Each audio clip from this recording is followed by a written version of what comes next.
The long-legged bird, known as the ibis, was an object of veneration in ancient Egypt. For reasons obscure to the rest of us, the ibis is also the mascot of the Harvard Lampoon. Our final guest, in his college days, ruled the roost in the habitat of the Harvard ibis and in the wider world of humor and popular culture. He has long since taken flight as an object of veneration. He graduated as valedictorian from nearby Brookline High School. He recalls his youthful self like this, and I quote, "It takes a bunch of years just to figure out what the hell is going on. Am I an athlete? No. Do the girls go crazy for me? No. Am I a math whiz?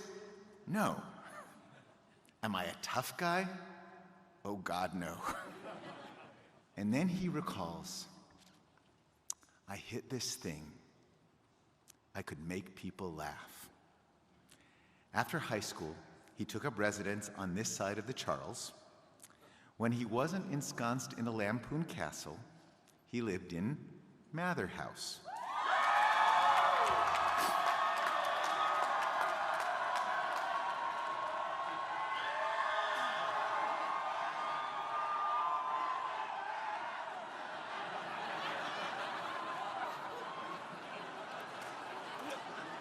And he studied history and literature. His senior thesis was hardly a harbinger of his future in comedy. His thesis readers were treated to a scintillating opus entitled Literary Progeria in the Works of Flannery O'Connor and William Faulkner. Now, disproving the dictum that Flannery will get you nowhere, he soon landed jobs as a writer for a sketch comedy series on HBO, then for Saturday Night Live, and then for The Simpsons.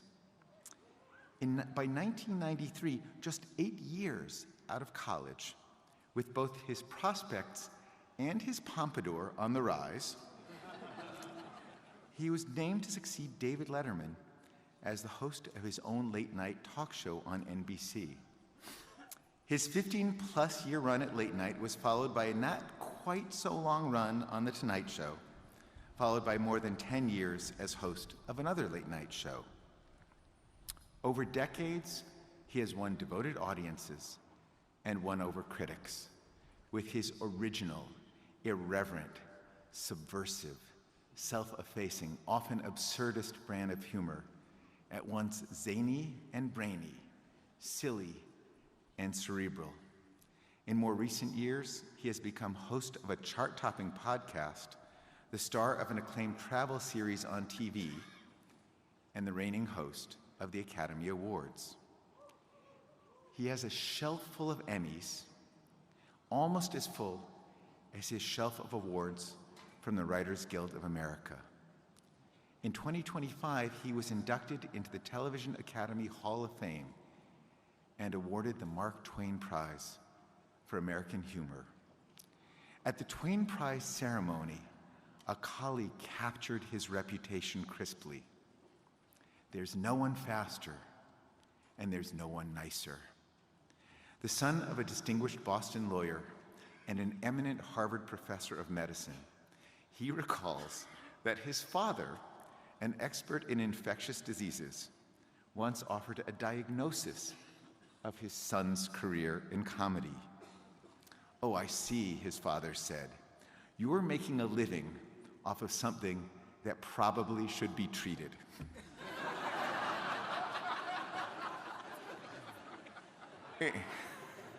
It's a happy thing for all of us that medical science has yet to find a cure.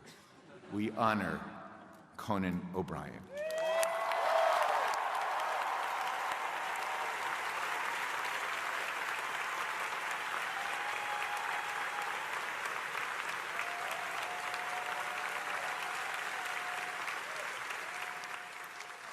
A humane Harvardian hybrid of Harlequin and highbrow, whose reverence for irreverence is irrepressible and irresistible.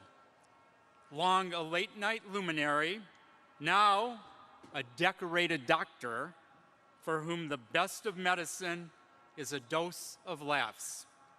Conan Christopher O'Brien, Doctor of Arts.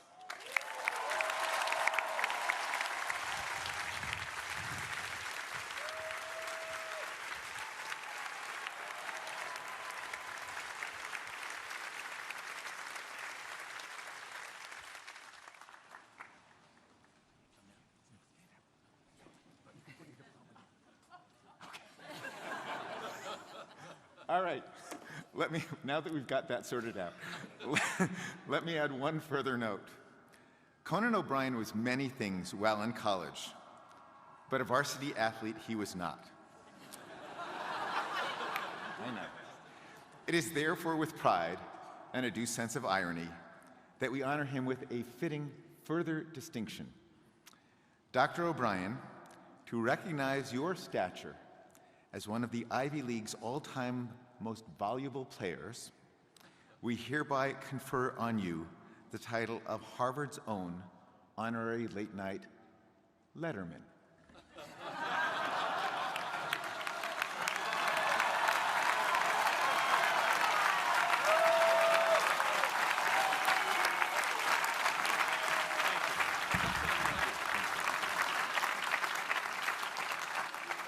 In the name of this Society of Scholars, I declare that these persons are entitled to the rights and privileges pertaining to their several degrees, and that their names are to be forever borne on its roll of honorary members.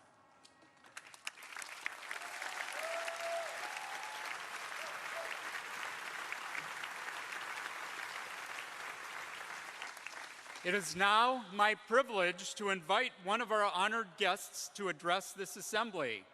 Graduates, family members, colleagues, friends, let us welcome Dr. Conan O'Brien.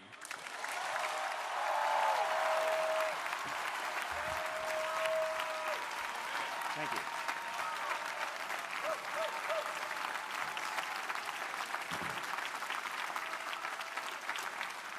Welcome, trustees, deans, faculty, alumni, graduates, families, my fellow honorands, Justice Department spies, and that Uber Eats driver delivering mimosas. As I look upon this gathering of tomorrow's greatest minds, I'm confident saying there is no less flattering outfit than the cap and gown. We all look like the potions professor at Hogwarts.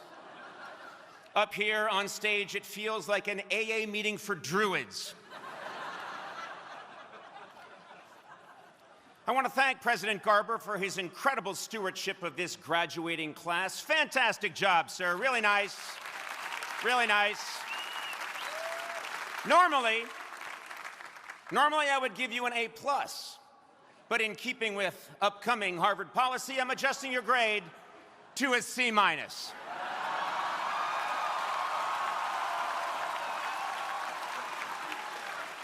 Trust me, it's for the good of the school.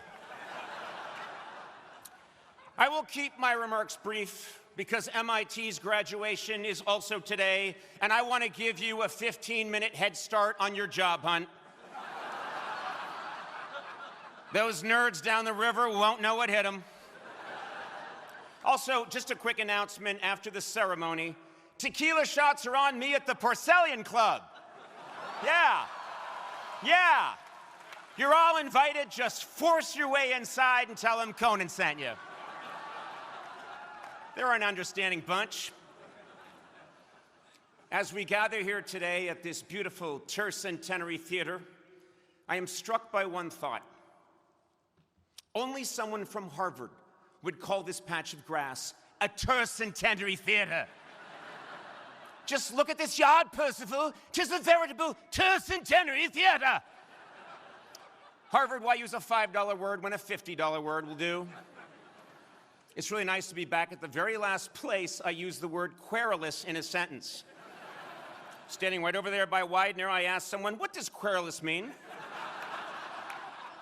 Fortunately, they knew the answer because it was a Yale student. Man, they're good. Oh, please, please, let us not denigrate our fellow Ivies.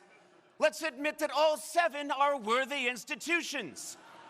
Except for Princeton, those people are absolute tools.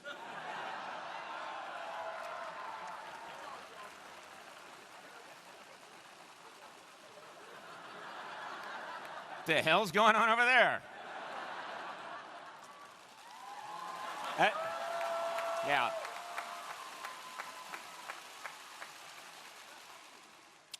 As I stand here, I'm flooded with so many rich memories of this campus, and especially of my dear beloved Mather House. Yeah.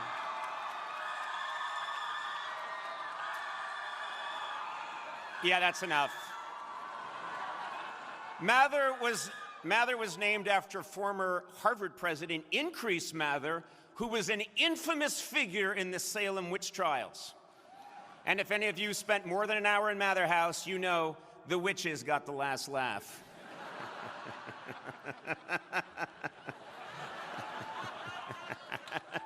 It's such an ugly building. Okay.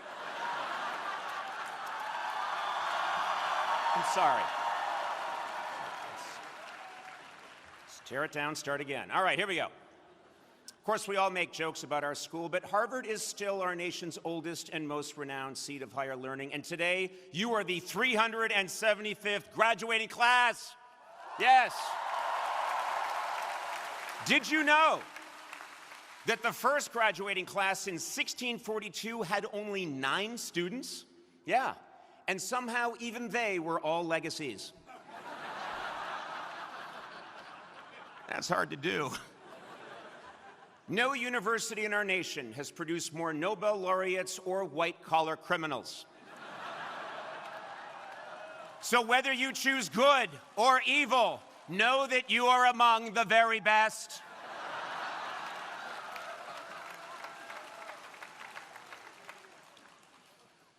Harvard is indeed an impressive place. Today, this university honors 13 esteemed colleges, and I salute all of you, each and every one.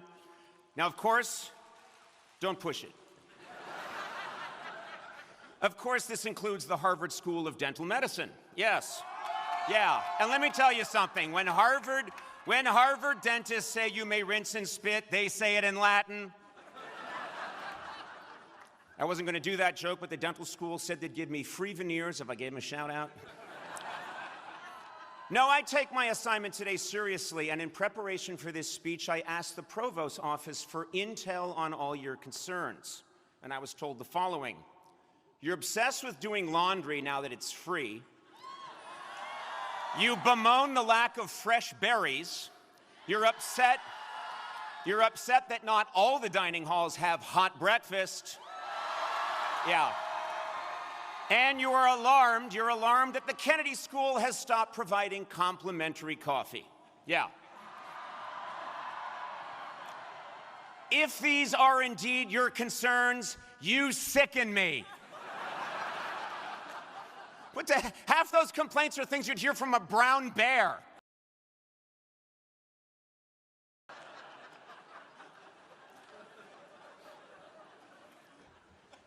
Before I continue, there is one thing I must acknowledge. For your entire academic lives, you have been lectured to by lots and lots of old white men. And now, when you are minutes from getting out the door, Harvard is saying, not so fast. We found one more. He graduated 41 years ago, and he's not just white, but shockingly white. Indirect sunlight, you can see his bones. Well, I may be old and white, but let me assure you, I still fit in seamlessly with the long list of Nobel laureates, heads of state, and civil rights activists who have given this commencement address. Now, sure, they did great things, but only I play a talking, potty-training gadget named Smarty Pants in the upcoming Toy Story 5 in theaters everywhere on June 19th.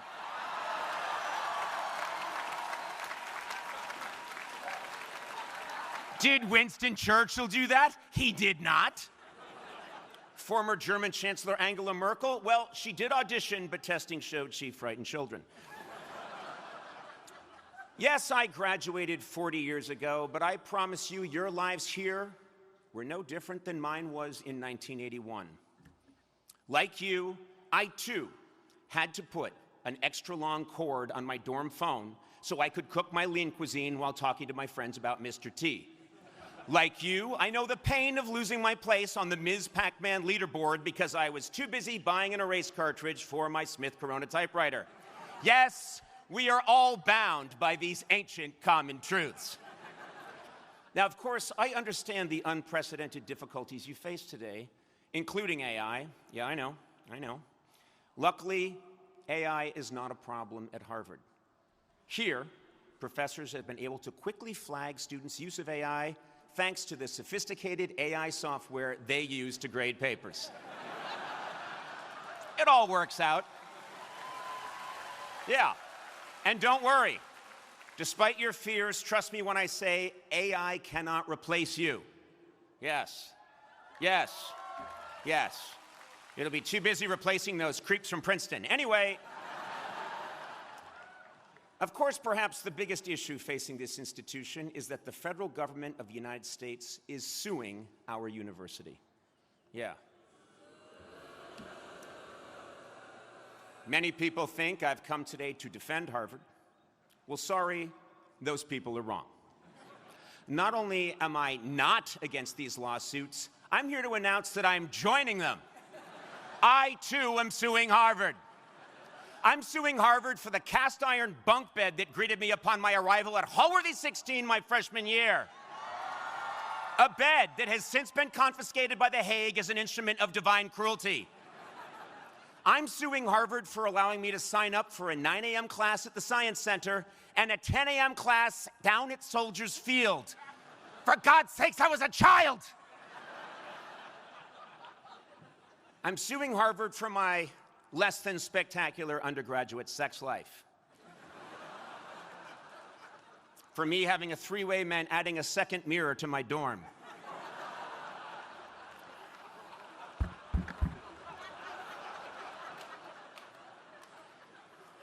I'm suing Harvard because once I had to listen to the Harvard Crocodillos do an 8-minute rendition of Splish Splash, I Was Taking a Bath. My God, each one took a solo, and it was awful.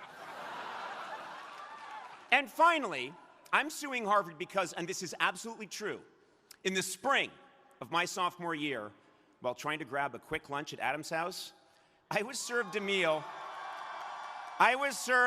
called Captain Ben's Fish Spaghetti. To this day, I have no idea who Captain Ben is or why someone would combine government-issue cod with spaghetti. Harvard, I'll see your ass in court.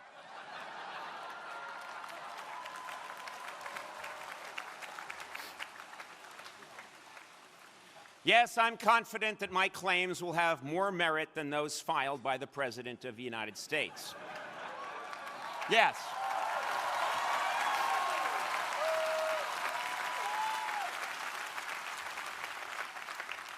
As you are aware, the current administration feels Harvard admits too many foreign students, and who knows, they may have a point. After all, what has any foreigner ever added to our American culture? With the possible exception of music, literature, art, cuisine, fashion, architecture, dance, scientific breakthroughs, and the core of our moral codes and ethical beliefs. Seriously.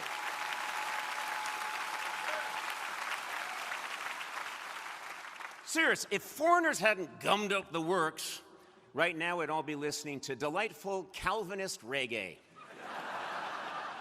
eating savory Church of England ziti, and dancing the forbidden and sexually charged Lutheran lambada. But let me assure you, I did not come here simply to toss off some jokes about my alma mater. I mean, that was the main reason. But I really do love this school. It changed my life. The day I told my bedridden grandmother, a woman who had never had the opportunity to go to college, that I had been accepted to Harvard, and seeing her weep is one of the happiest days of my life. Of course, it turned out I was sitting on her leg. But I knew in addition to the pain, she felt real joy.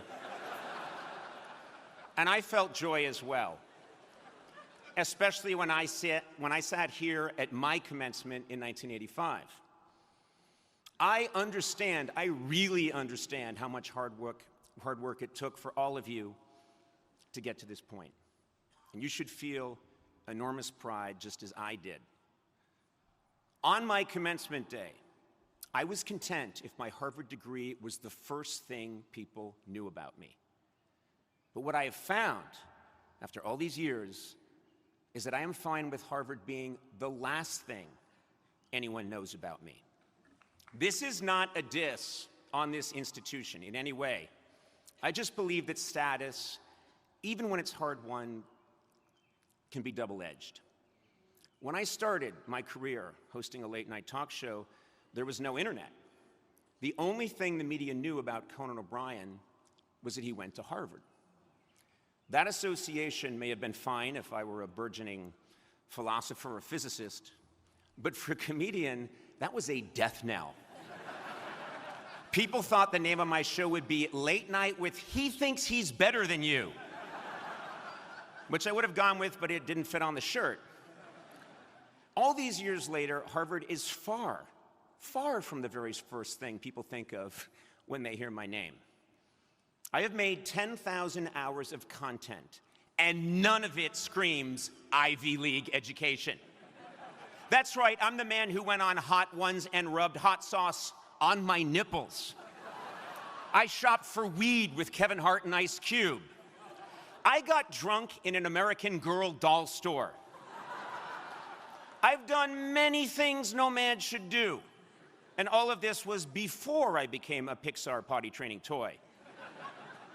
Now, some of you may think, well, that's comedy, Conan. How does that apply to me? And to you I say, how dare you interrupt? I'm giving a commencement address. Yes, my challenges were unique to me. But I found that any single achievement, like a Harvard diploma, becomes less important to me in all the very best ways when I embrace certain principles. The first is that I endeavor to always remind myself that I have done absolutely nothing alone. Walt Whitman wrote, "I contain multitudes." Well, I contain a breakfast sandwich and an iced coffee from Tate, but whatever I have achieved has been with the help of an infinitely packed clown car of multitudes. If I could invite everybody, alive or dead, who has contributed to my being your commencement speaker today, all of Cambridge and half of Alston would be crammed, shoulder to shoulder, with friends, family, well-wishers, writers, producers, haters, fans, and a billion chance encounters. Recognizing that my accomplishments are not just my own has given me much-needed ballast throughout my life, and it really helps to spread the blame around when things go south. Another thing I learned to do that has saved me repeatedly is to pivot. I have had to course correct so many times in my career that my path is a crazed tangles of zigs and zags. I famously lost a job that meant the world to me, and then years later, I saw the entire format of late-night television, something that I had dedicated my career to, start to evaporate. So at the suggestion of a very smart friend, I started a podcast. I actually had disdain for the project until, with the help of guests, collaborators, and an assistant addicted to gummies, I made something I loved just as much, if not more, than my late-night show. I have had to pivot like this so many times that I've come to really love pivoting. And I use the word pivot much more than I should in conversation and commencement speeches. And now I pivot to my next truth. I always recognize the enormous role of luck in my life. Refusing to see how luck has played a role in anyone's success is simply ignorant. Many people are happy to mistake a lucky poker hand for their own brilliance, and fighting that human instinct has kept me sane. I honestly believe that community, spontaneity, and a real commitment to humility has helped me build a rich life that means much more to me than any diploma. And believe me, I'm not saying the goal is to renounce accomplishments, but rather to metabolize them. If you carry your victories lightly, other qualities, kindness, originality, courage, humor, and humanity have room to emerge. Maybe, maybe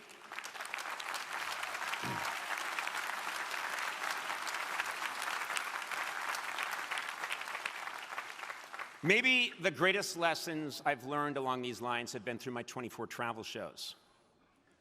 I have degraded myself in Cuba, Ghana, Korea, Armenia, half of Europe, Argentina, Thailand, Mexico, and Greenland, where I visited a real estate office and tried to buy the country. When I travel to another land, every quality I have discussed, community, adaptation, and a sincerely humble approach are all necessary.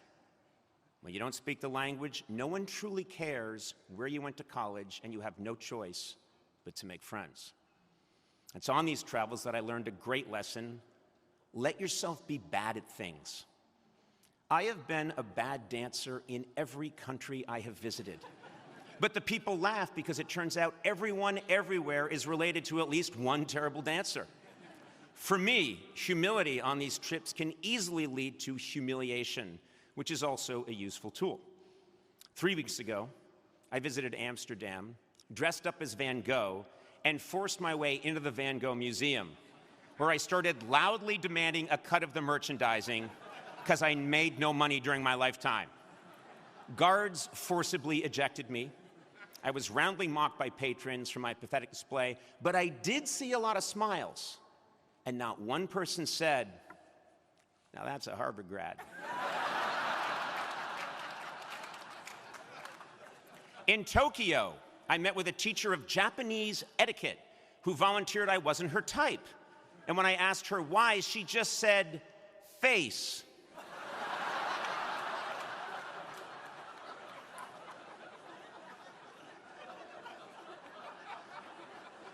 In Ghana, after accepting a royal invitation, I was kicked out of the Ashanti Palace by the Queen Mother because her favorite soap opera was starting. I understand that I am preaching modesty and connection at a time when this is not in style. We are living through a period of extreme narcissism.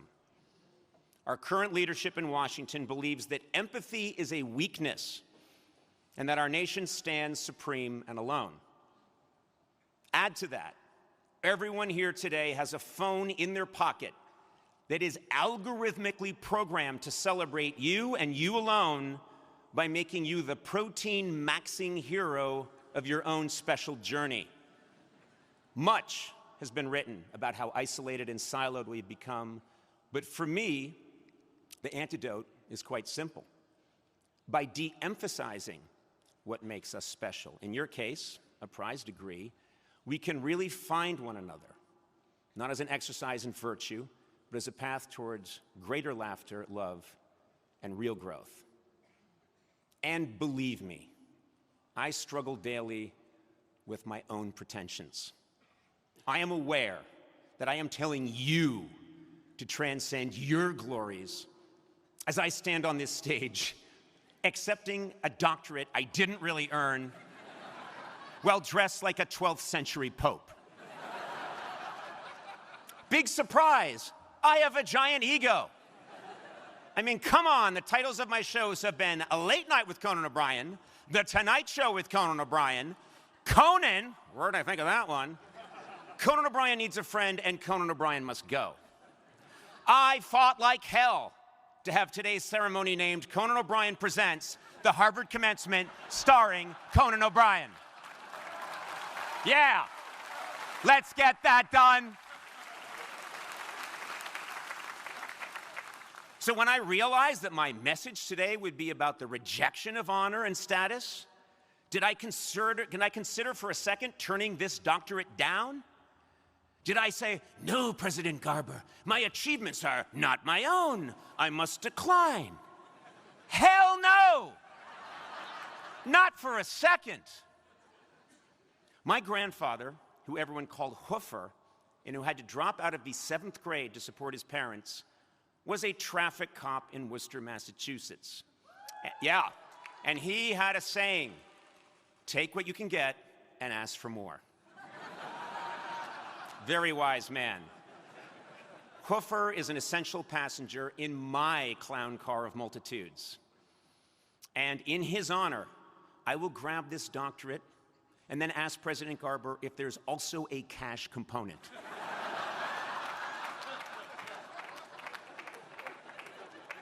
You see, I, like you, am still very much a work in progress. But the ideals I stress today have made my life infinitely richer and happier. So maybe my wish for you is not that Harvard becomes the last thing people know about you, but instead that Harvard becomes the least important thing people know about you.